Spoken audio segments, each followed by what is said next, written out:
Hi everyone, my name is Phil Valentine. It's February 17th, 2026. It's a big day today in the Valentine house. Matthew turned 24 today, and he's out in Chicago thriving. My son Joshua is relocating. He's selling his house and buying a bigger house as his family grows today. And Sandy and I upgraded, and we're having two matching Lazy Boys delivered this afternoon. So we can be lazy people doing our things side by side, which is kind of nice. Um, Headed to Puerto Rico on Thursday for a week in the sun. I'm tired of the cold here in Rhode Island. Just I've been in recovery since 1987, working on year 39, and retired now for 14 months, and have over the last 5 or 6 weeks have made it a pointed effort to re-immerse myself in 12-step community, specifically the program of Alcoholics Anonymous, going anywhere to 4 to 6 meetings a week, and have joined a group and have thoroughly been fascinated and invigorated by the entire process about um, um, I think it's like re not I have a spiritual foundation, 12 15 years seriously rooted in 12 steps in AA, and then a 25-year career at CCAR with multiple pathways. But it's like I'm going down to the basement level again, and not that that's the basement level, it's the foundation, and just rediscovering truths and principles that have just really excited me and invigorated me again, in the sense that, wow, that's such good stuff. And just so, kind of like treasures. They're all treasures, and every meeting's a treasure. So, um, this we're doing a topic today called excellence, and this came about many years ago. Well, I've done this a couple times. I did it in the centers, and then I think I've done a webinar, but we lost the webinar, so we wanted to redo it for posterity purposes and get it up on the CCAR website and all of that. So I'm fascinated about the discussion where it's evolved, and I was talking to my colleague Khalees, who's on the call, and she mentioned that she looked up the blog that I had written on excellence, and if we get to it later, Michael has it up in case we want to look at it. And I reread it, and I go, "Dang, I used to be kind of smart." And then, well, I don't know what happened. I was like, "Did I really write all that?" I was like, "Oh my gosh!" It's like, so thanks, Khalees, for pointing that out again, and it still makes sense to me, and it looks like it's a document that will te stand the test of time. So I want to hear your name, where you're from, and give me an example of excellence outside of recovery coaching, because as you know, we will dive into that later. Name where you're from, where you're sitting, and give me an example of excellence. And so I'll start. And I mean, my sponsor Rick talked to me about finding a moment of awe and wonder every day to kind of stay spiritually connected.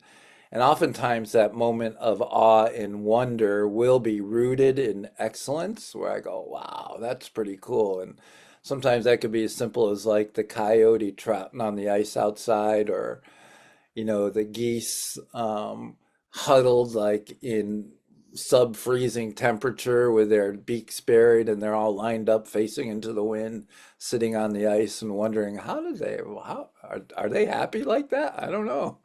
Sandy gets a little more concerned than I do about them, but I said they look okay to me. They don't seem to be like anything.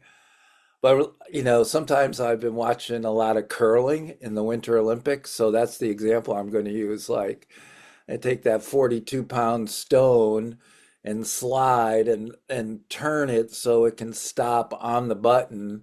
I don't. I want to try it. And I found out that Rhode Island has an Ocean State curling club, and my daughter Sam, she might give it a go. So I might give curling a go just because I want to see how hard that is. But I appreciate the excellence they have in being able to do that.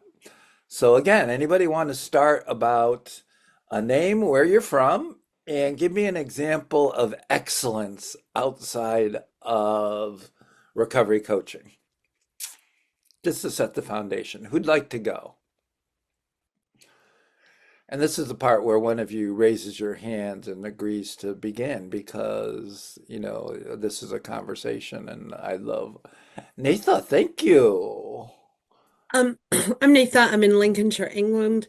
And what is excellence is my husband's homemade raspberry cheesecake with a little lemon zest. Period. Yeah. All right. Well, I'm not going to argue with you. I haven't tried that. Kim, how are you? Good to see you. Oh, it's so good to see you. How is everyone? Good. Um, Excellent. My name is Kimberly Krosik, and I am from Massachusetts, Marlborough specifically. And excellence to me personally is discipline. It's simple. Do you have an example? Exercise. Oh, yeah. Yeah, I got to fight with myself all the time. Okay. Yeah. So when Thank I you. practice discipline, it elevates me. Got Thank you. you. Yeah. Somebody else, name where you're from, an example of excellence outside of recovery coaching. I'll jump in. Thanks, Uh, Mickey. Sure. My name is Mickey Wiles. I'm in Burlington, Vermont. Um, so we live in this neighborhood, and behind our house, we had these large cedar trees, 30 feet high. Mm. And they just sat there and they really just gathered a bunch of stuff underneath them. And a few years ago, I think it's been five or so now, we decided to take those cedar trees and chop all the bottom branches off and make it so that you could stand underneath them. And then we took the base and landscaped it and put in a dry rock stream because when it does rain, water rushes through there. We've done all these different rock settings and we've done um, other landscaping around it and some walls. And it's a place where we spend majority of the good weather sitting in and being in and to me that defines excellence. Cool. I like that. I was hoping that people would come up with a variety of things about excellence and what they think of excellence. Ed, good to see you. How are you, my friend? I'm well, thank you, Phil. I am Ed Havlovic, and I'm coming to you live from Weehawken, New Jersey. Woo! What eggs? Uh, Excellent. Yeah, I'll tell you an excellent experience I had recently. I had the chance to fly to the Midwest for a family wedding, and I had a chance to spend time with family. Every time I reconnect with family, it's always an excellent experience for me. Not that we're a perfect family, it's just that whenever I reconnect with my siblings, I get this sense of how amazing and wonderful life can be and is. Pretty straightforward. Thank you, Ed. You're welcome. Other examples of excellence.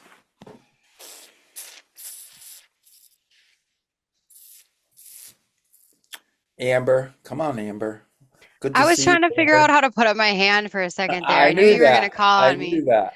Oh, okay. Hi, everybody. My name is Amber. I'm coming from Wisconsin, and last week I was in Florida for vacation, and I witnessed excellence when I went out to karaoke at a local restaurant, and all the snowbirds are out right now.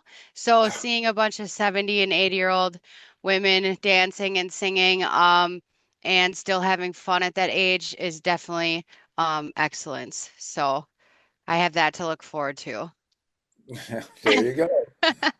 My daughter is my 21-year-old and my 20, I don't know, two of my daughters are going to go out and do karaoke. They're into that too. I'm like, wow.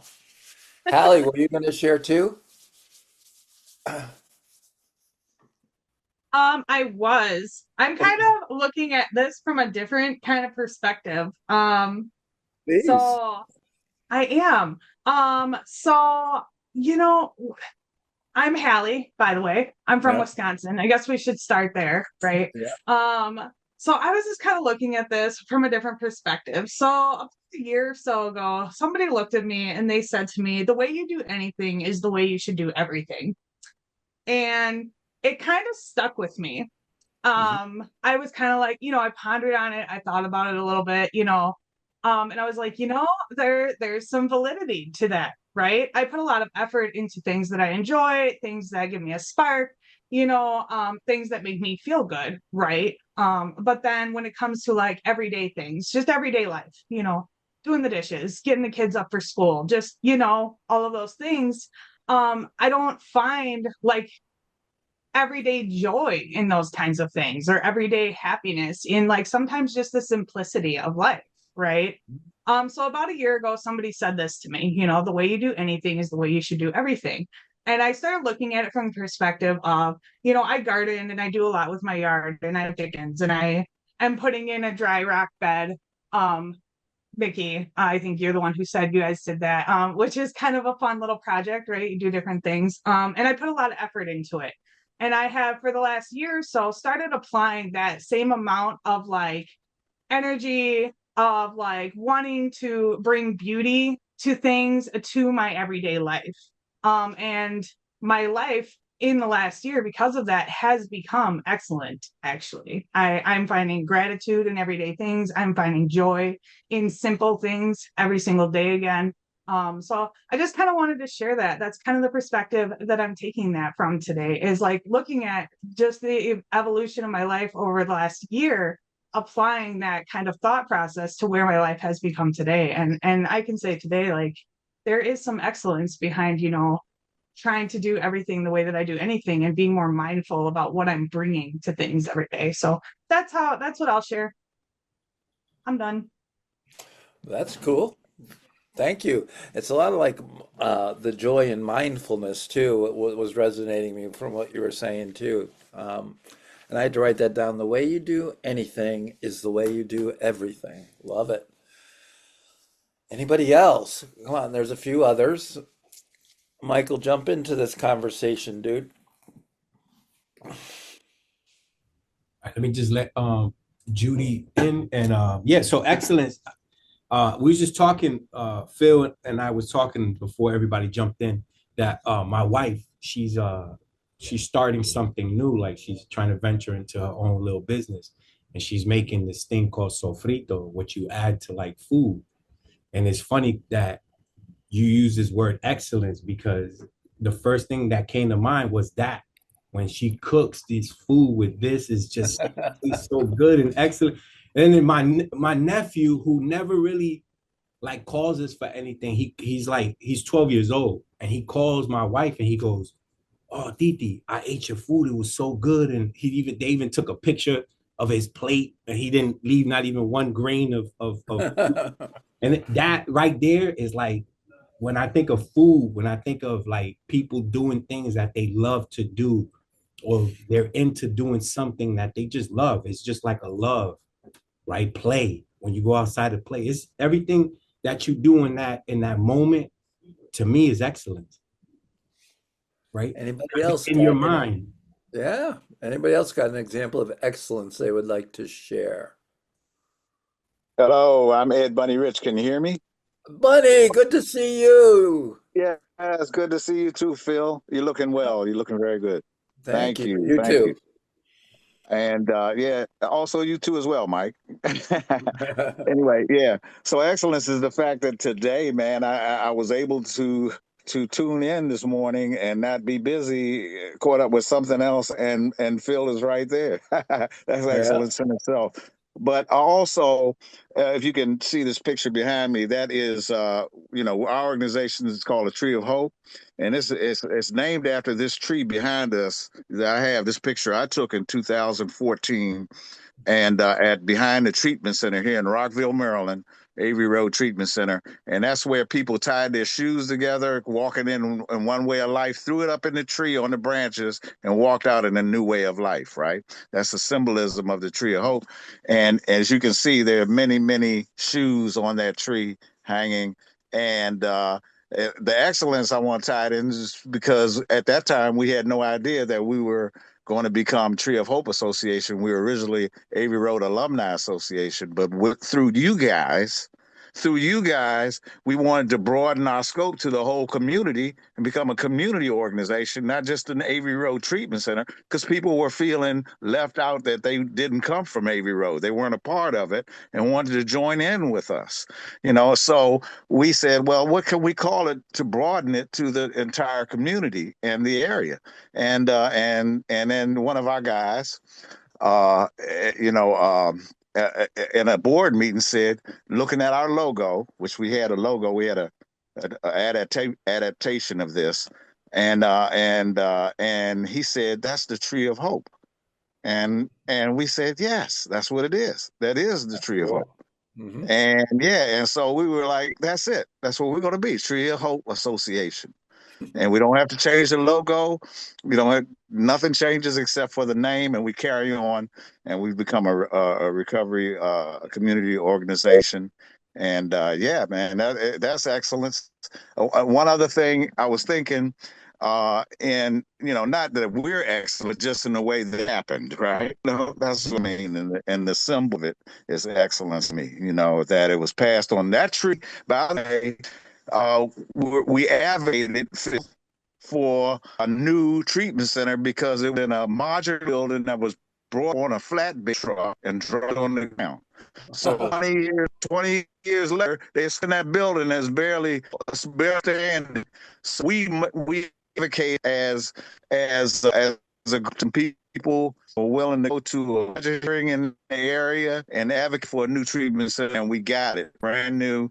But they had to clear tree line to be able to build it, and so that eliminated. Also, it was dying because of all of the shoes on the tree, but it gave his life for the other lives. So Wow. the tree, and we still carry it on. So that's all I'm gonna say, right? Because I know I probably Well, thank you, belabored. Ed. Thank you, Bunny. Yeah, That's a thank cool you, guys, story. man. Appreciate it. Mm. One or two more? Yeah, Khalees, stop looking down. I'm calling on you. My name is Khalees. Noah. Noah. This is Noah. Hi, Khalees. Hi, Noah.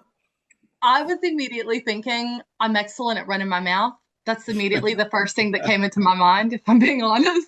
Yeah. And then I was like, I'm excellent at my facial expressions because they just do stuff even though I don't want them to sometimes. So those were the immediate things that came to my mind. I thought of my mum's cooking whenever she's been away for like a couple of weeks or a month. And then when she makes me a meal when I come home, I think that's excellent. There's a lot of food, a lot of excellence associated with food in this group. I'm not quite sure what that's about, Well, but we like to eat too. yeah, that's true. That's true. Um, um, so when you think of excellence, just in general terms, how do you define it? Someone says the word to you, I've already said it, excellence. How do you define it? What do you think about? Give me a brief definition. Hi, Pete. Good to hear from you. How are you? Hey Phil, hi everyone. Good to see you too. Hmm. Yeah, I'm here at Vancouver, Washington. Um, Gosh, yeah.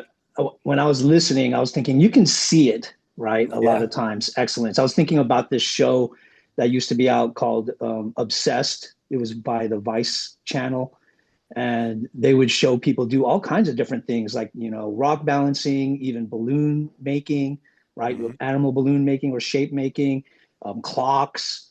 I mean, just anything that you could really excel at. I mean, I've in my experience, when I used to train in a martial art, it was Aikido. I've trained with 30, 50-year-old masters. And so the way I define excellence is like it's a commitment to something, right? Um, for me, going back to your original question, like where do I see excellence is at this stage in my life, I'm looking forward at people that are like in their 80s or 90s and how do they live their life? The ones that are Uh, mobile and are active and doing things. And to me, that's a display of excellence because they were making a choice all along the way on how they took care of themselves, not just physically, but mentally and emotionally. mhm. And so to me, excellence is something that you can see, it's tactile, right? Because people talked about food, you can taste it too. So that's my Yeah. definition. Well, I think you brought up a couple points like I think excellence and mastery are closely related, right? That whatever that may be. Um, what was on a few weeks ago? Alex Honnold like climbed the tower in Taipei. Did anybody see that guy free soloed it? And he free soloed El Capitan. I mean, I think you have to be pretty excellent at climbing to be able to climb that thing without ropes or anything. But um, uh, yeah, so you can definitely see it. Any other thoughts on excellence? What is it? What is it? You can run your mouth, Khalees. I know you went to go to click on the button. She's like, blah, blah, blah, blah. So I'm still pondering. I've pondered a lot. I've pondered a lot. I wrote something around excellences where I put competence, character, and care align consistently. All right. Like I was trying to really think about like me. What if I say I'm excellent? What does that look like? If I don't know, character came into mind, traits, trust. I don't know, loyalty. We could talk about all sorts. Humility, love. I don't know. Yeah, you're in it. Yeah, yeah. Okay. Well, I'm with you. Hallie? I to define excellence would be to maybe strive for better or the best result each time you try at something, right? So we don't sit in like where we were. We're always striving to be better or for the best result, right? Each time you try the thing that you're going after and the thing that you're doing. That's kind of how I would define it. Would be maybe not strive for perfection, but strive for better or the best. Is there a line between for you between being good and being excellent? Yes, Okay, and all right, yes. gotcha. And I think the line for me would be like when I reach a point where I don't feel like I could do better, but I'm still trying and I'm not seeing like better results. Like where I reach a point where like I think I've done the most that I can with this Hmm. versus good, where like I would see that as like there's still room to learn, there's still room to grow, there's still room to improve or do better. Gotcha. Thank you. Amber.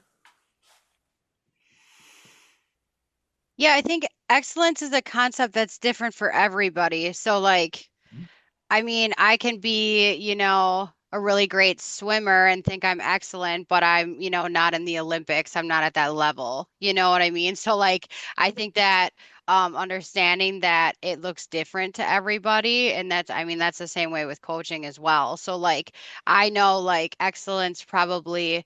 I mean, for me, it's more of a mind thing, right? So like if I'm always striving for more and I can't get there, I know that it's probably going to be negative energy that I'm surrounding myself with. So I think it's like not staying in one place, always, striving for more and, but still being happy with what I can do because I can't do everything. So like, I think, always striving for more, but also being okay with what I'm doing. Gotcha. Thank you for that. Ed. Oh, wow, this is a great question. I used to think that being excellent was to be the best. Mm, But when you're the best, you're comparing yourself. And I don't think excellence for me, I'm changing the way I'm looking at excellence. I don't think it's about being the best at everything, but more about being the best of what you can do with your limited resources. No one's perfect, and excellence always indicate this level of excellence or perfection, which also requires me then to compare myself to other people. I think excellence is not a goal or achievement, but it's more of an ongoing process that we try to strive for and improve. And I think anyone who wants to be excellent is forever using their limited resources to do the very best they can every day. oh, okay. Thank you, Mickey. I guess I don't have like this real technical definition. However, I would say that for me, excellence is a measurement of where I'm at right now. So that I'm completely satisfied with whatever the feeling or the issue or the item, if it's, if it's food or if it's a hard item, I'm satisfied with where it is right now. That doesn't mean that that can't change in the future or that I can't get better at something, but as of right this moment, I'm satisfied with where I'm at. Mm. Over the years, I've taken a lot of taken looks at this, and I can tell when I'm on the beach fishing and somebody walks down to the beach and takes a cast. I can almost tell how good a fisherman they are just by the way they cast a lure. Same thing for on the golf course. Somebody swings the golf club, I can see it. It's like Pete was saying, you can just kind of see it and sense it just the way they swing a golf club. I'm like, wow, that guy's a player. Of course, the swing might be beautiful and he might hit it 80 yards into the trees, but it's okay because he Or it has. can be ugly and it can still go far. Nah, not too often. Not too often when it comes to golf. Maybe once in a while. Um, or you can watch basketball, and you can see, wow, that, or like watching Alcaraz play tennis. You just go, oh my, I've never seen excellence like that on a tennis court before. Barry, how are you, my friend? Morning, good morning. How are Good you? morning. Um, I don't know. I was listening to a lot of stuff people were saying. And I think a lot of it is like very true. I think excellence is definitely a comparison. You have to Yeah, have something to compare it to. But I think actually it is where you set the bar. You have to yeah, set the bar at a place that you consider to be excellent, which may not be that for somebody else. yeah, If you reach that bar and if you're confident you can, when you reach that bar, I think it's excellent for you. yeah. You know, I was an excellent basketball player in high school. After high school, it was not so much. You know what I mean? So, so the bar changes, in different levels, but for different people. I think it's when I'm confident that I've gotten the place where I was trying to go, then I think I'm excellent. Hmm. However, I think Credit Karma always gives you have an extra chance of getting this loan or whatever, and then they guarantee. So, and that's what I think. That's my like most recent seeing excellence. I always saying you got an excellent chance. So that means how good is my chance? Hmm. So what is it comparing it to? To Yeah, everybody? Who am I comparing it to when I say I'm excellent? What am I comparing? exactly. I mean, if I'm comparing it to the bottom, then excellent ain't so great for everybody else. But if I'm comparing it to the top, and I don't reach it. Now I'm not. I think when and I'm going to go down a little rabbit. Yeah, well, thank you, Barry. I resonate with everything you just said. Oftentimes, I talk about the spirit, the four quadrants, right? There's physical, mental, emotional, spiritual, and when we think of excellence for others, it's usually like a physical or mental component. I don't know that we ever think of things like someone being excellent spiritually. Maybe they are, maybe you do. And I don't think we think of someone being excellent emotionally. Anybody have any thoughts on that? Bunny, you got a thought on that? Yes, I do, because and again, for a moment you posed the question. There was one of my Bunny, your audio is really poor, so I'm not. All right. Oh, okay. All right. Well, remind again. Can you We now? can, but it's No. really choppy. You may have to Okay. like, why don't you try signing out and signing back in real quick and see if that might fix it. Judy, go ahead. Good to see you. How are you? I'm good. How are you? Good. Um, so in response to what you just asked, I work in higher education, Mm, and higher education is going through a lot of shifts right now, largely based on public perception and also what students are looking for. So what students are looking for are sort of these quick in and outs, like making sure that things go quickly, that they're able to get certificates or degrees in the fastest manner possible. And so I'm watching higher education leaders shift toward just valuing efficiency and devaluing relationship. yeah. And I think that pendulum is going to swing back because I think what we're going to find out is learning does not happen without relationship. Hmm. And that our best work and our best learning happens in the context of connection and community. And I think that we are on the precipice potentially of understanding that we need to value what I refer to it as relationship infrastructure. You know, we think about bridges and roads as infrastructure, but there's also, I feel like a lot of recovery communities are excellent at developing relational infrastructure that supports community and success. So that's my response to your question. Wow. Thank you. Anybody else any thoughts on that? Okay, so just again, I like to bring up the four quadrants just to kind of like, what are we talking about? I think for me, the easiest to spot is physical, like when somebody has a physical talent. It could be anywhere from like filleting a fish to, whatever. I don't know why that came up, filleting a fish, but anyway, because you can be really cool. People are amazing at that. Um, what does excellence have to do with recovery coaching?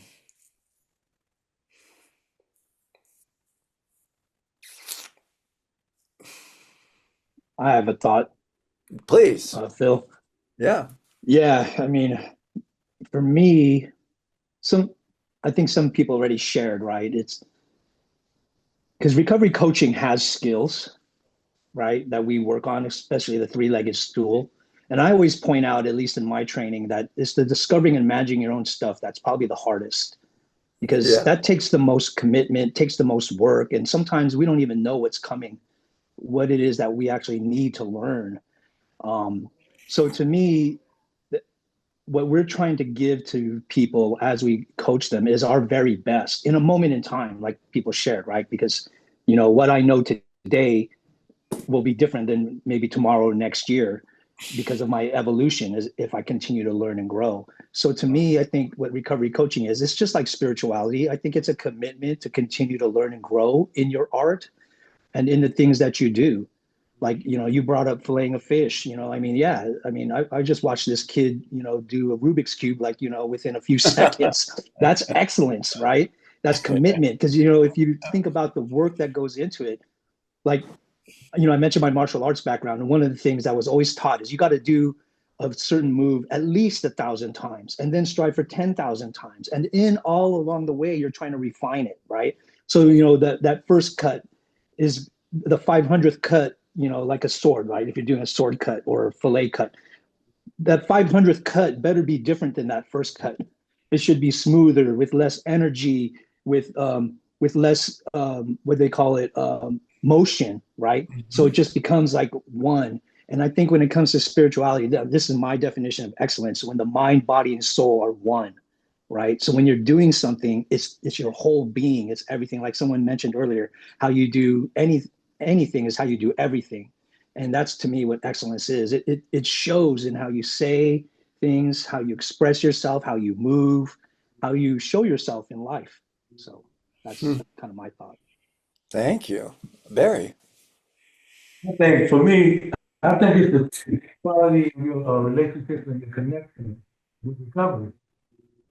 Recovery is where they feel confident that they can come to you. They can come to you. Over. They'll be willing to come to you and talk to you. Like if you develop a relationship with somebody and they confident in that relationship, then I think it's excellent. You make a connection with them, and they don't have no problem with when they have an issue or connecting with you, and they believe in what you told them, and it was authentic and it was real to them. I think then it's excellent. Okay. Yeah. Excellence. What does excellence have to do with the recovery coaching? Any other thoughts? Scott, I haven't heard from you yet, and I always appreciate your insights. What are you thinking so far? Good to see you. Hi, good to see you also, Phil. Good morning. Can you hear me? Yeah. Yes. Oh, hi. I think I'm sitting here thinking excellence, and um, I think excellence, for me, it's all about a mindset, right? Always striving to be your best, um, character and integrity, continuous improvement, growing and understanding and effectiveness, um, such as my developing my art as a recovery coach. Hmm. Well said. I appreciate that. Thank you. Um, all right. Are you an excellent recovery coach? Why or why not? Kim. Oh, I wasn't going to answer that. I was back to excellence. Well, go Um, ahead, do that part then. okay, but I could do both. I feel like excellence is not about just providing support, it's about your delivery of the support. You can just check boxes, check boxes, check boxes under your agency, right? But when you're how you're delivering the support really matters, and I feel like that's excellent. Going above and beyond, showing up, all those sorts of things, for me is excellence. Checking Hmm. the box is not. Hmm. And you see a lot of coaches just checking boxes. Do I think I'm a good coach? Most No, times. I didn't say good. Excellent coach. Yeah, most times I do. Most times I do. I mean, often I don't coach now. I'm more in a leadership position, but Uh-huh. most times my friends will say, "Don't coach me." I have the language; it's naturally in me. Motivational interviewing, it just comes natural. So yeah, I feel like I'm really, at least really excellent at my language skills. I thought, yeah, oh, that's interesting. Oh, you know what? I got on the why your friend said don't coach me. I know, right? I wonder about that because I love when people coach me. Me too. Yeah, and so I don't. Yeah, I'm just fascinated by that. Like, Yeah, I love when somebody asks me a really tough question or a good question, which I think is of the nature of coaching. Yeah. yeah, same. So, Thank are you. you are you an excellent coach? That's for anybody out there. Why or why not?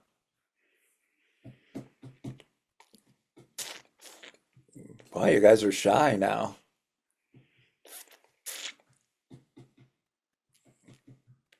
Mickey.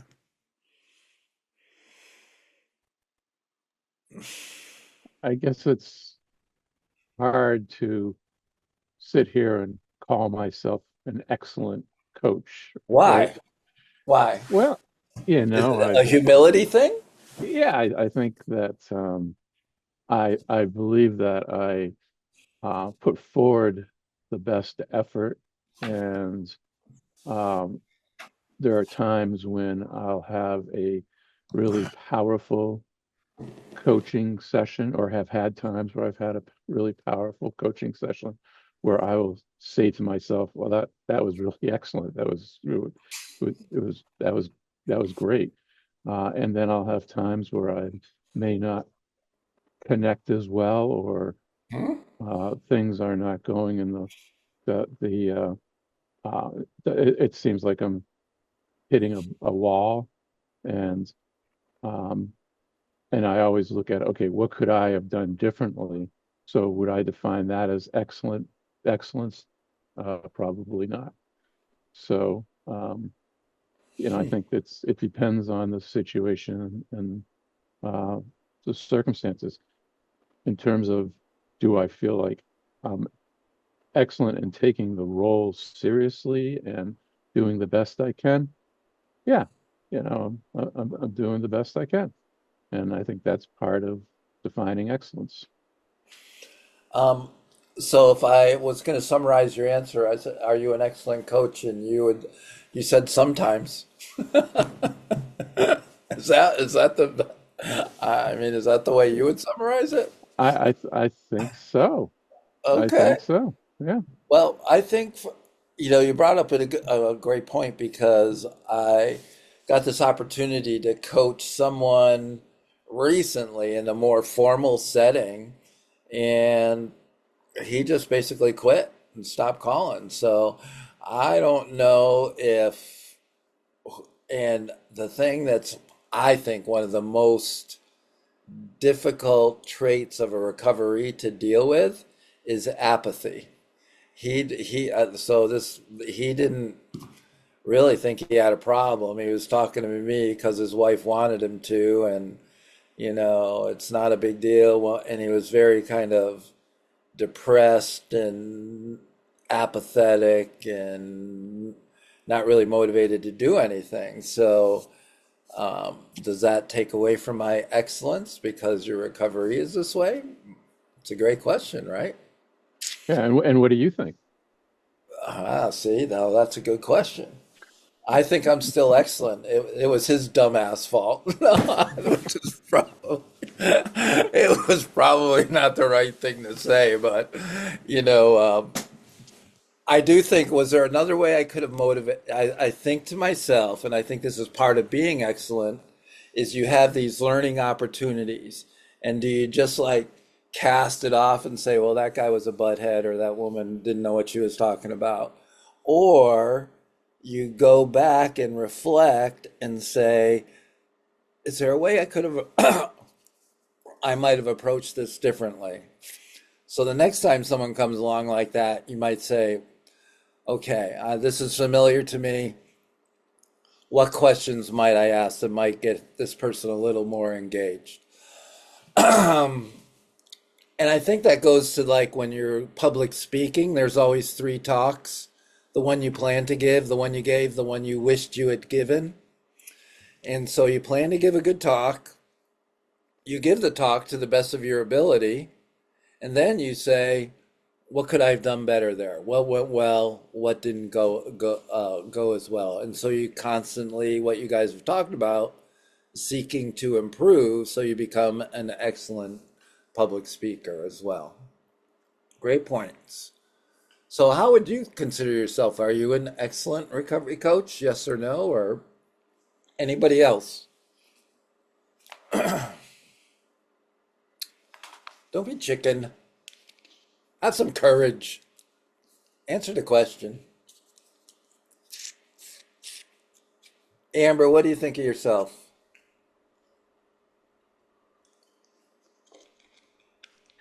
Um,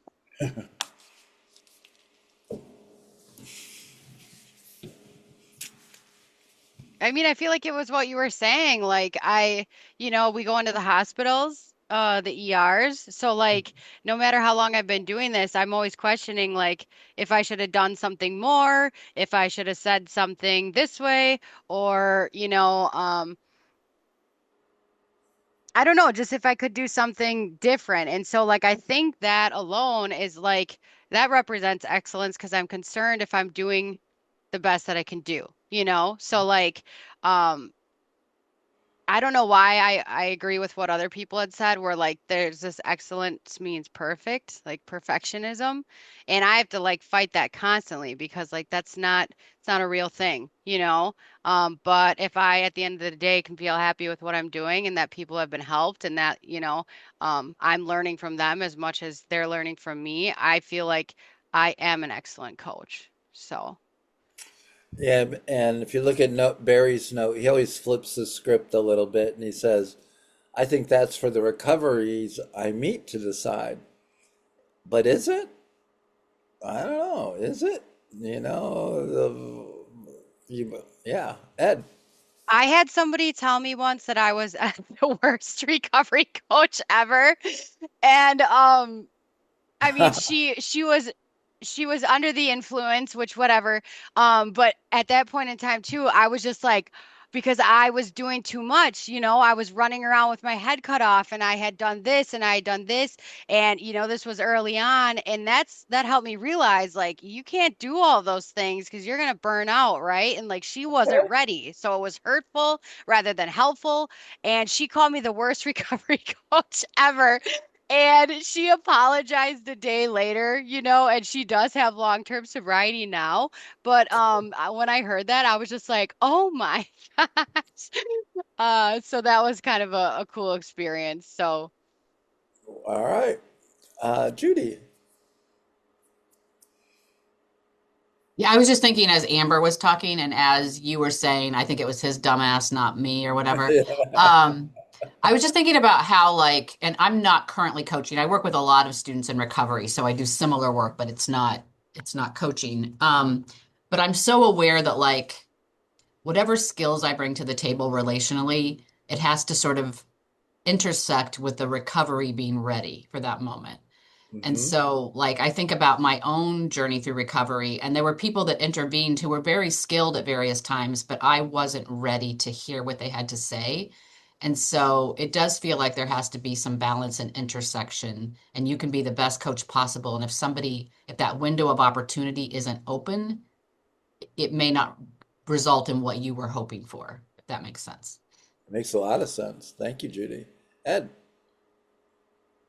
I think this is such a difficult question for me and probably a lot of other people to answer is because we immediately begin comparing ourselves to other people who come to mind who are other recovery coaches.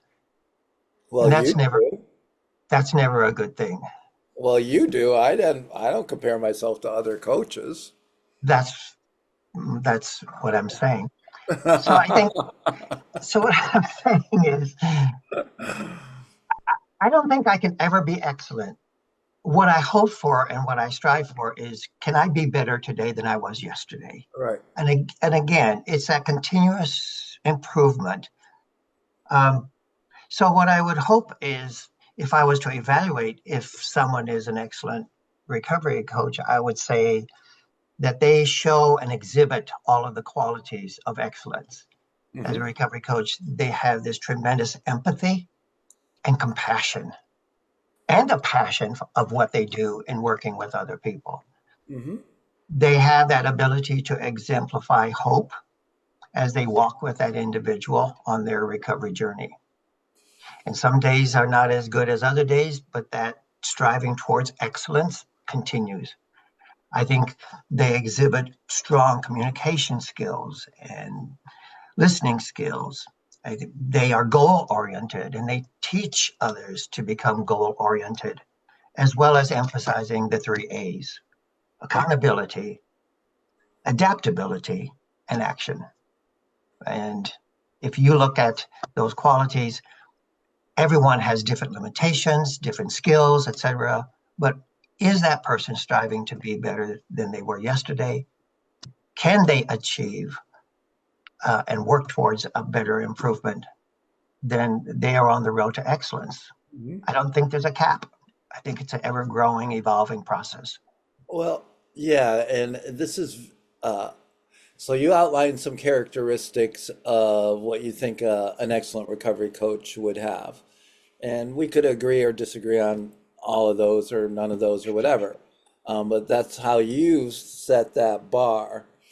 Now, we have this discussion in the Advanced Academy for Recovery Coaches on mastery, right?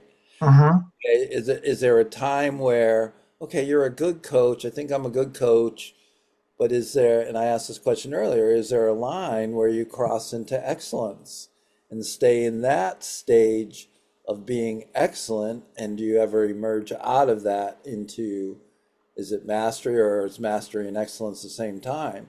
But what we're trying to find out is, what I'm trying to explore is, how do you know when you're an excellent recovery coach? And Ed, just to clarify, just to be clear, you are an excellent recovery coach. I think Please. there's levels. I think there's flags that get raised as you mature and as you develop, and with time, and with under, if I need to climb this gigantic highest mountain, and I do it one step at a time, eventually I'll get to the top, right? And I will also at some point in time look where I am, and I'll see these signals, a sign that I am progressing, that I am achieving excellence from time to time. And I think you're right. We do have a master's levels. We do have these different levels. I think sometimes we just don't talk about those enough Right. to encourage people to work towards that excellence. Mm-hmm.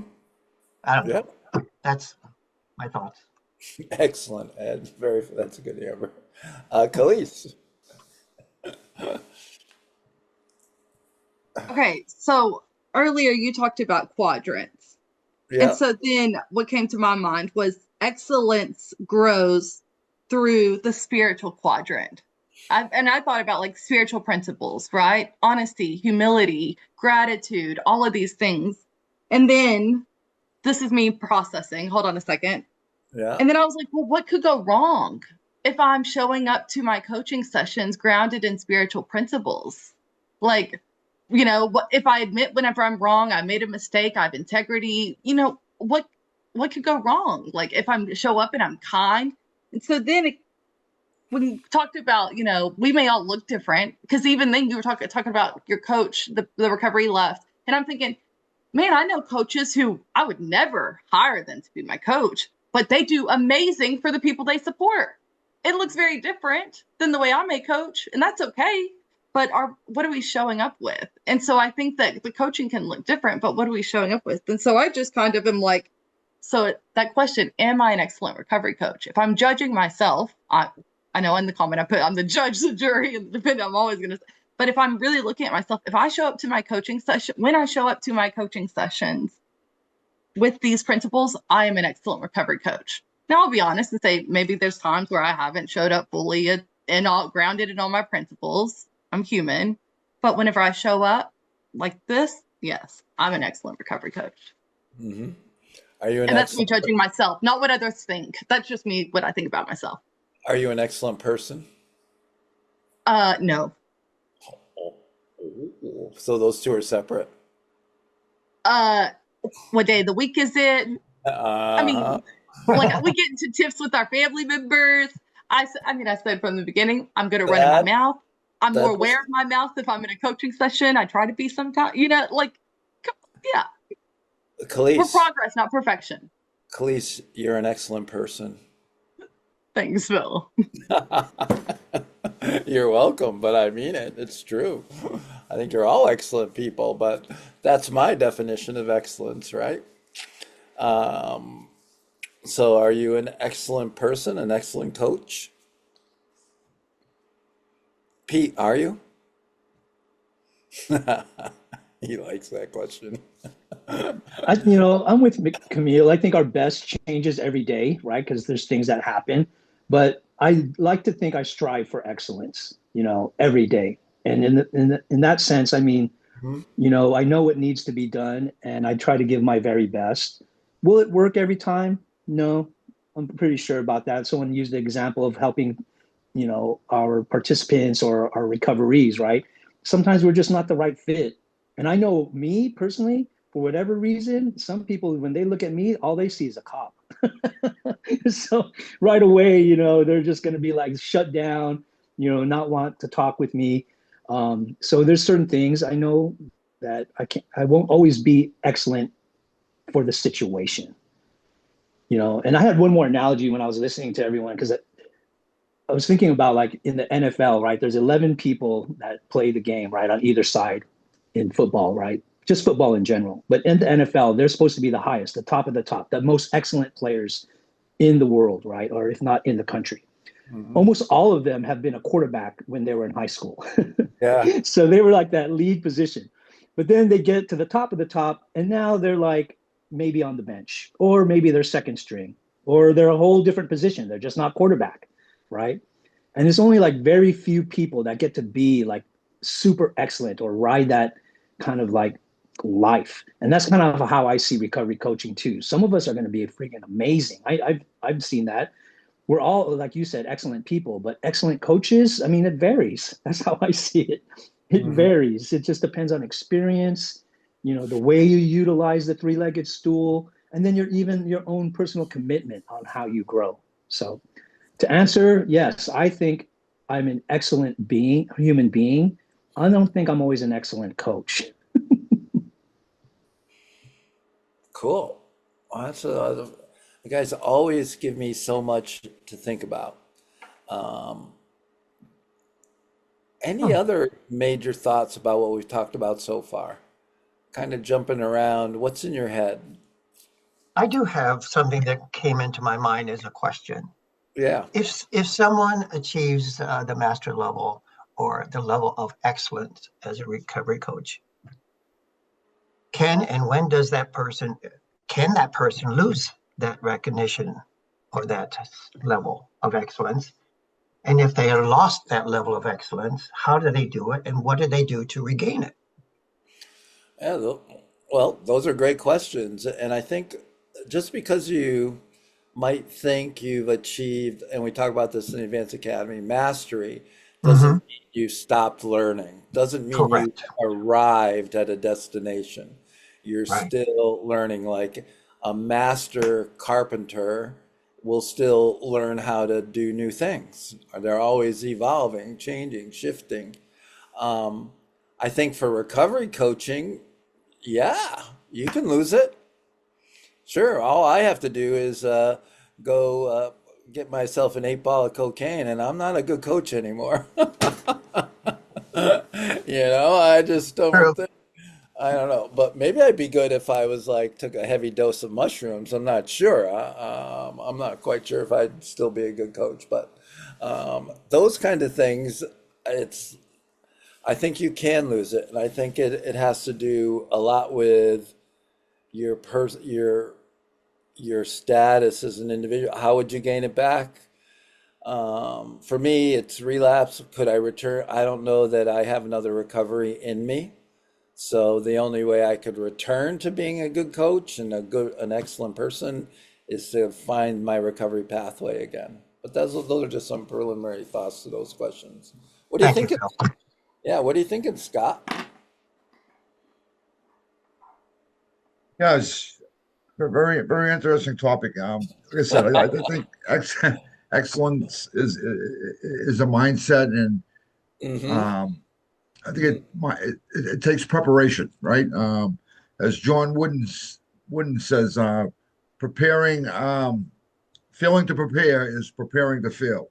Mm-hmm. And I try and go into each coaching session or each academy prepared by doing my homework, by trying to be the best I can be as a recovery coach, as a facilitator, and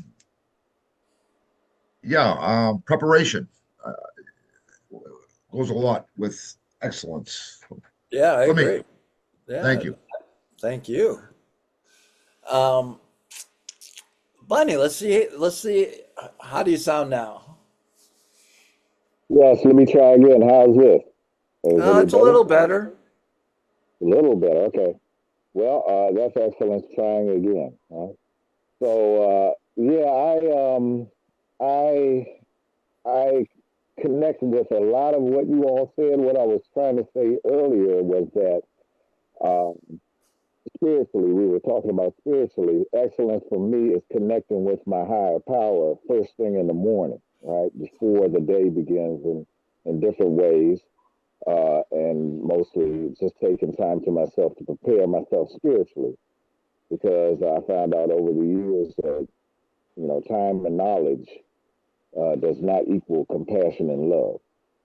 So I need to stay connected to my spiritual source so I can give my best, be at my best throughout the day. And you know, many times if I don't do that, then something will happen and I'm hurried, and I'll be snappy and lose it and be impatient. And now I'm trying to play spiritual catch up, and get to a place of grounding that I can be my best. Hmm. So, and the influence for me is my constant effort to be the best I can be for other people, and of course for me, take care of myself, but be my best, even though I may not reach it every day. It's just excellence is in the constant and the consistent effort. Thank you. Yeah, thank you. I think we got most of that. You just clicked out for a little bit, but if your mic is in your laptop or wherever, you got to talk directly into that, Bunny. I think that helps a lot. I was on my headset, so I thought that would be better this time. Oh, okay. Yeah. Well, Yeah. we got most of it. Thank you very much. Hey, Kim. As everyone was talking, it really made me think like excellence for me is definitely connected to the stool, managing my own stuff. If I don't have patience, I'm not excellent. If I'm in my own head, I'm not excellent. If all the stuff that I have to work on regularly for my own recovery, I don't show up, um, even good. You know what I mean? You can noticeably see it. I'm bobbling, you know what I mean? So for me to be practice excellence, I have to manage my own stuff and practice self-care and all that other stuff that goes under that category, if you will, for me. Gotcha. Thank you, Kim. Yeah. Michael, what are you thinking over there? So this reminds me of when I first started as a coach in the emergency department, right? There was a meeting at like a DEMIS level type of meeting that we all went to as coaches. And I remember somebody being there at that meeting, and I'm having a conversation with someone, and she turns around and looks at me. She goes, "They're waiting for you to fail." And I look and I go, "Who?" First, right? It says everybody. And it's true. This is a new pilot, something new. Nobody was used to. The nurses and hospitals weren't used to this. They thought we were going to be in the way. Yeah. I remember telling myself, I'm going to prove this person wrong. And I'm going Yeah. to do the best I can with this. I know this plane is going up, and I'm going to have to like fix some things while it's going up, but I'm going to be excellent at it. And I remember going to the emergency department at every time. It's funny because I looked at every situation as a test, like a mystery shopper type of thing. And I think that's what made me be an excellent coach, right? To be like, am I doing these things right? Right. I ask myself, and then when I'm in doubt, I ask a supervisor or a teammate to help me out. Mm-hmm. I think when I was doing that, I wasn't thinking at the time of anything else but to be excellent at it, right? To be the best at this. So whoever is thinking, oh, they're gonna fail at it, I can prove them wrong, right? And when you bring this topic up, I look back at that because, and it's something that I still value to this day, the coaching, right? And I always say that are we gonna be, like you said when you first started here as an executive director, are you gonna be perfect at this? Nah, you're not gonna be perfect at it. But I think if we hold a little value, right, enough, we're gonna protect it. We're gonna hold it close to us, near and dear to our heart, and we're gonna make sure that me myself, I'm not gonna try to do. I'm gonna try to do the best I can, and I'm not gonna go off lane and do something else that I'm not supposed to, right?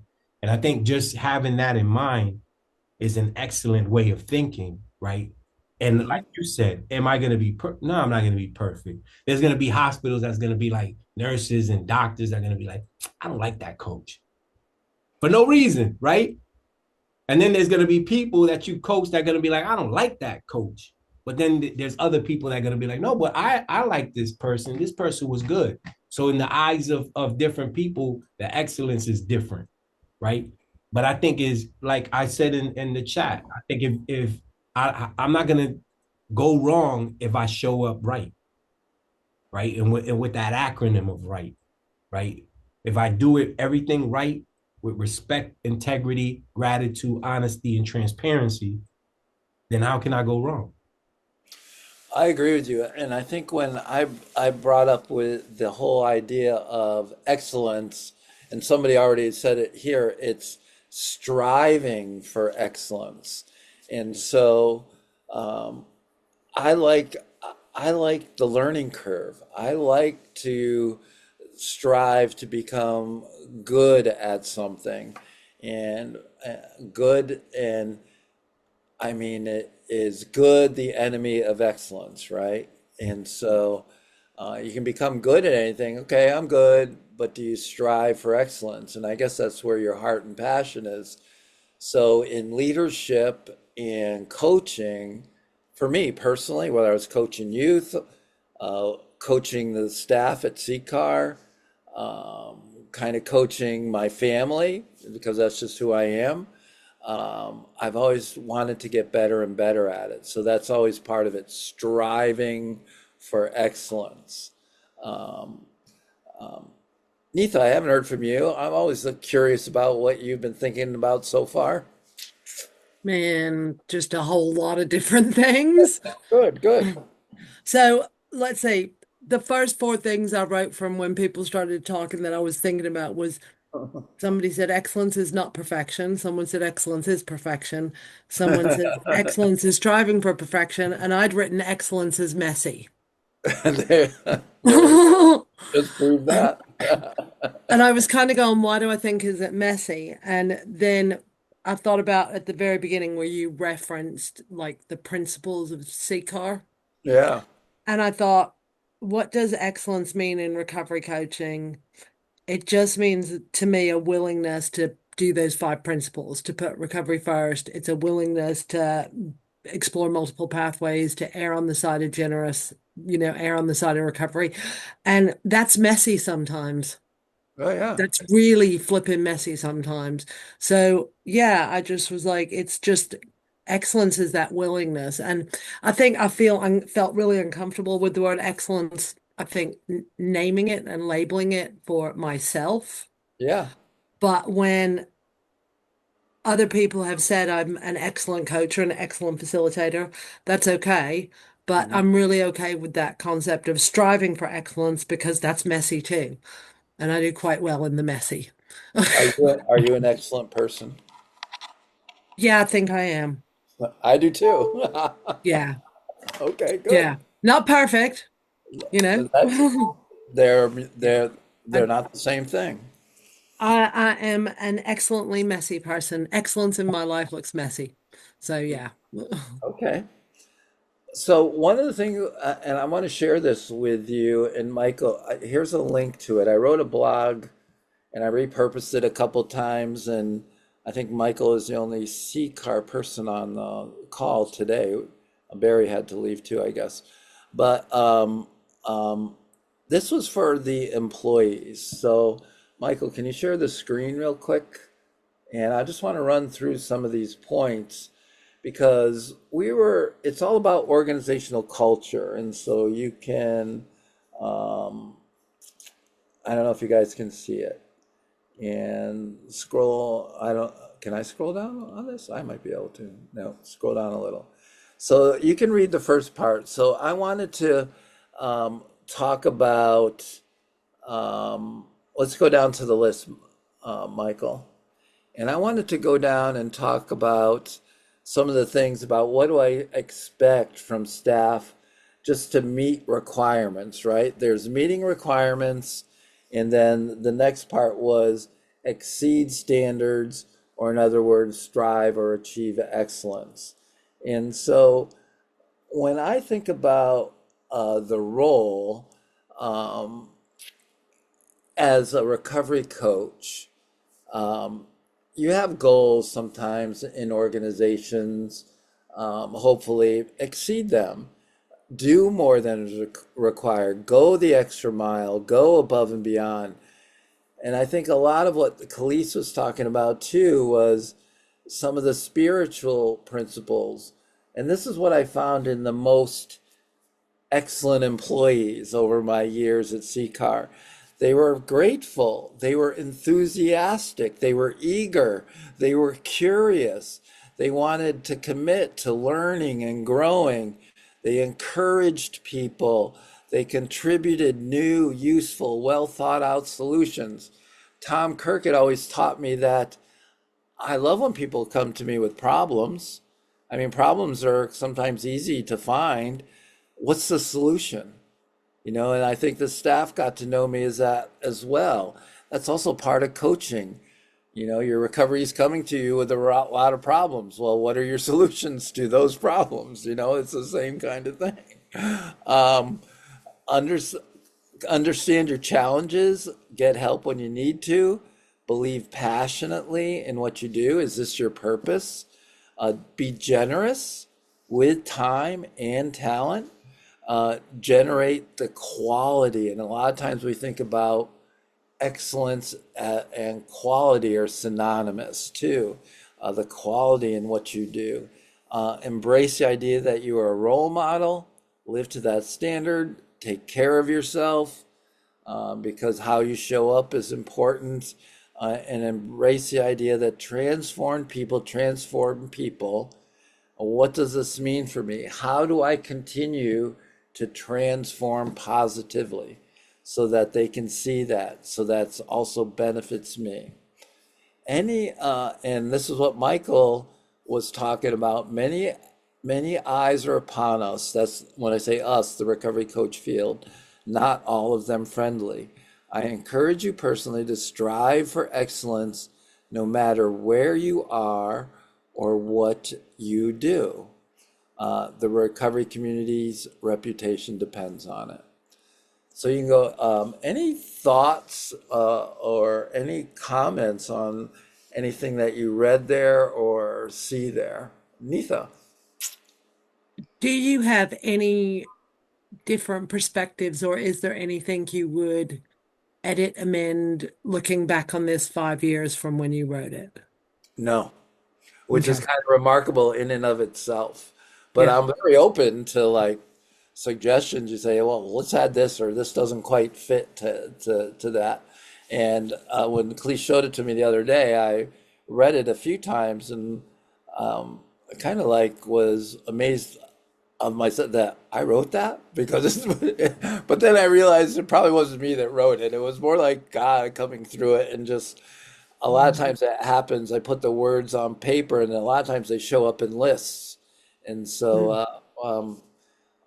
always, and I mean, you're free to take this and adapt it for your own purposes and rework it any way you want. How Um, do you create an organizational culture that allows those things to happen? um, you draw Sorry, I've jumped in, Mickey. Yeah. no, that's fine. You draw everybody in and review those and see how well they aligned with it. One of the examples, I think at a staff meeting, I hit the purpose part. And because we had some people that were, you know, toxicity gets in lots of ways. Gossip is the most common, and entitlement is another one, at least in my experience of running an organization. And so I called people out, and I'm sure Michael can attest to it. I said, if this isn't your purpose, we're okay for you to leave. Just let us know. It's okay. I would rather see you happy in your role than staying with CCAR and being unhappy.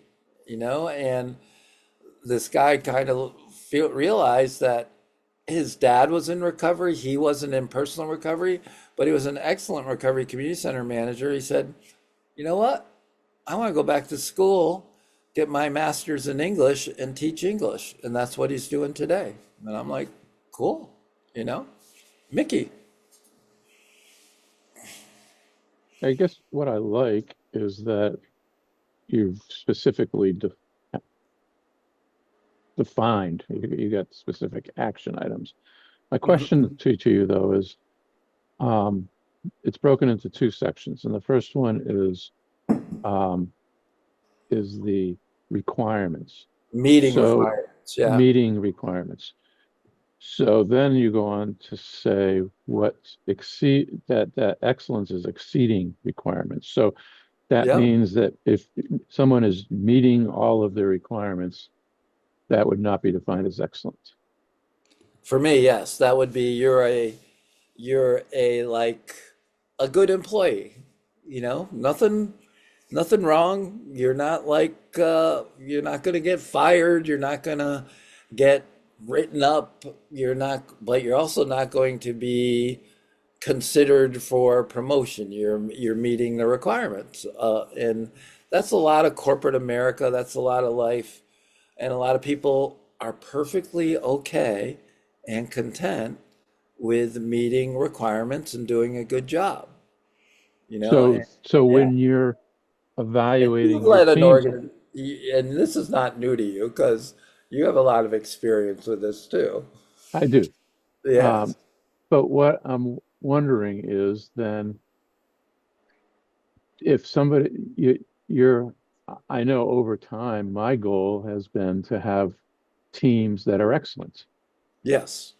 and not teams that are just showing up and putting in the minimal effort that they need to put in.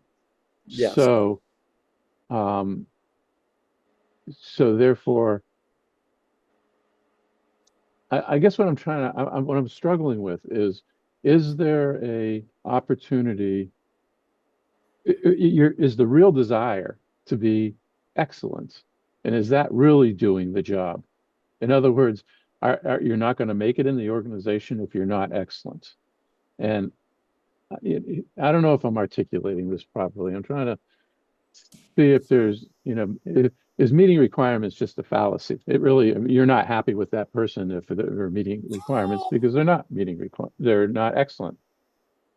Um, I think my experience has shown that out of 75 people, if you had 20 people that were seriously striving for excellence, you were doing good.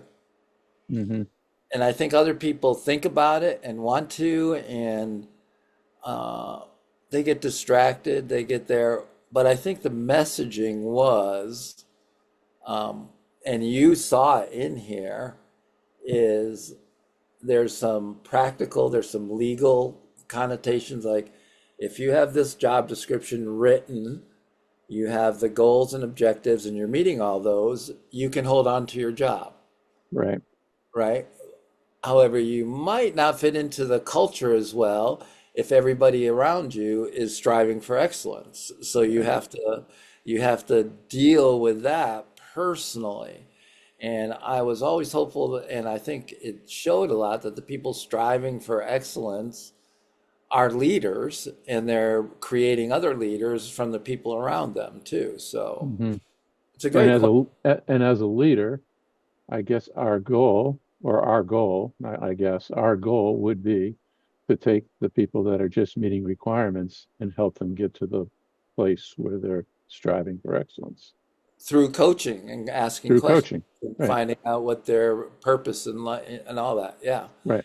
I would always ask, and I think I wrote it in here in the up above, is that you're contributing positively to the culture or negatively. There is no neutral. And so how you want to do that is up to you. How you're contributing positively is also a way of striving for excellence, that you're going to contribute positively to this culture. So let it be noted that all of the RCPFs that are here today showing up for your session are striving for excellence. Exactly. I would agree with that. Yeah. Michael, you had your hand up. You can't go away that quickly. You just brought up what I was gonna bring up, right? I have that in my head all the time. I grew up with that saving my life, right? In the streets of being neutral, right? Because there was so many gangs going up. And then I'm hearing you, right? And the staff meeting is of saying you either got to come positive or negative. You can't be neutral because then you're negative if you come in like that.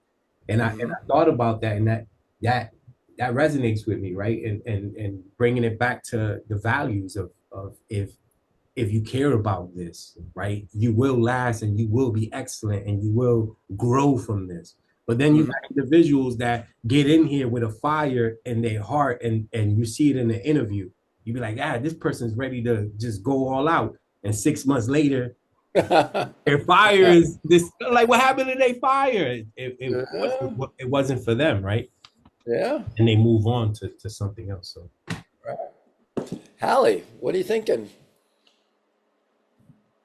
Well, I was thinking about what you just said about, like if you meet these things, yeah, you can work here and you're doing fine, whatever, right? But you had said something about, like you're not going to fit into the culture of the environment if everyone around you is striving for excellence and you're not. And I see that. I've seen that with my experience with CCAR and with working with Helios. I mean, Jesse and Patty are excellent people. I would call them excellent people. And they strive for excellence and they have big goals and they're always trying to do more and trying to contribute more, and I've been really close with them for 20 years, working with with Helios and learning CCAR curriculum and attending, the coaching for coaches and the facilitators collaborative. And I've even come out to Connecticut a couple times.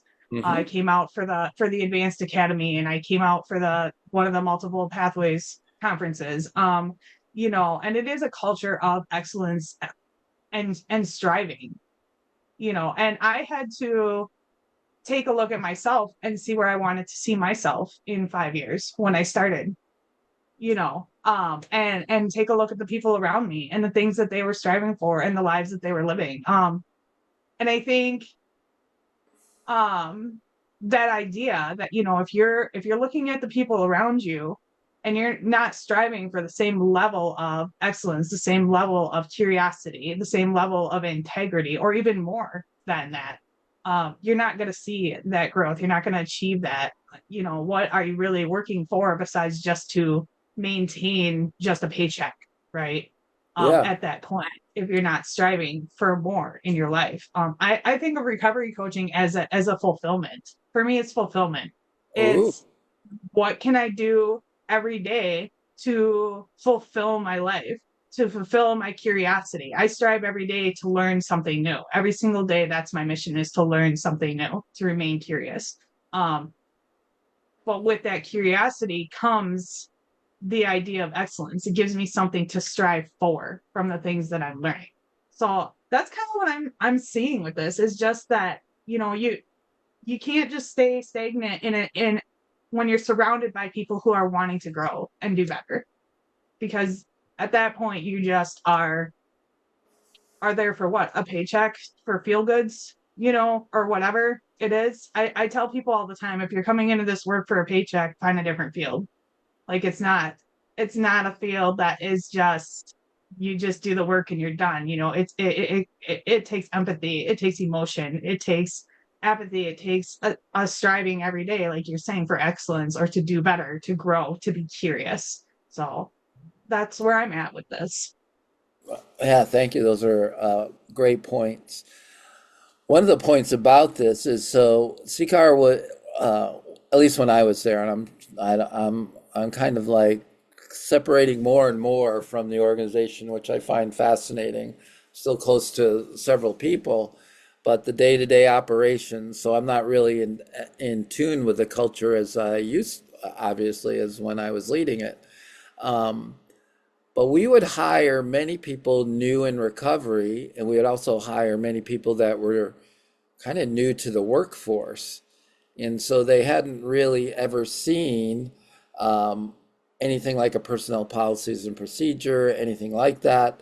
So to be able to show them in a more simple document about what was expected from staff to kind of meet your requirements for your performance appraisals was very valuable to a lot of people. And I got this from feedback from them. It was the first time they had ever seen a document anything like this.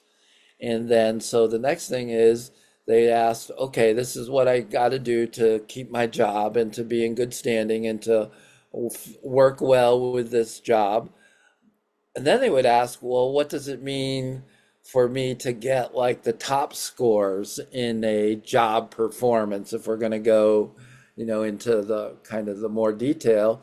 And so we came up with this list, or I just did, about this is what I think striving for excellence means, and you can put your spins on it.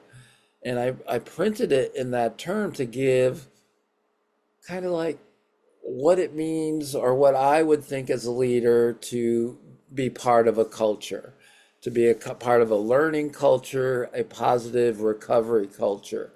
And I think you can also use this document with recoveries. You don't have to use all of it, but here's an example of what it is to be, um, um, you know, a good model employee. But if you are also taking leadership over your life, a lot of these apply. You know, what is the culture you want to lead in? What is your personal boundaries? What is your vision and mission? Are you on time? Are you accountable for your time? Are you honest? Do you work well with others? It's also a guide of how to be in the world. Like we say, coaching is a way to be in the world. And when we're actually coaching people, when we're recovery coaches, to coach other people, we're coaching them, but we want them to coach others as well. Leaders develop leaders, transform people, transform people. And that's a cycle that just keeps repeating and going on. Any other thoughts about this, about excellence, and anything you've learned here? Any ahas? We have a minute or two. Ed. One of the things that I'm going to take from this morning session is when you gave an example of excellence in the very beginning, you talked about the fly caster, the perfect cast. You talked about the Olympics, the gold medal achievement of excellence and all that. Yeah. And I think I've always evaluated and judged excellence on physical. And then you talked about the four quadrants, the physical, spiritual, mental, and spiritual and emotional. And then I thought, oh my God, the physical appearances that we always so quickly recognize as excellence is only dependent upon the other three quadrants supporting the physical quadrants. And I fail to look at those other three because I'm always looking, and the first thing I always see in excellence is the physical action or achievement. So thank you for helping me understand that excellence involves all four quadrants. Yeah, it does. Khalees, one last word, because you're sitting there pondering. So I'm like, you have that look on your face, your poker face. I am taking away. I had a come to Jesus moment through this session around the spiritual quadrant. And like if we are just showing up, coming from a place of the spiritual quadrant, I think it will always go well. Yeah. Yeah. Pete, you got the final say. Thanks, Phil. Yeah, I'm grateful for the 15 points in the blog. Because it gives me something to, recognize in myself. And if I'm really trying to do all these things to live that excellent life that I say I'm trying to live. So yeah, definitely grateful for this space and this time. Thanks for all that you do, Phil. Oh, thank you, Pete. And thank you all for all your contributions. I appreciate each and every one of you. Hope you have a spectacular month. We're scheduled again for next month. Michael will be sending out a notice, and I'll see you again next month, God willing, and the creek don't rise. Take care, everybody.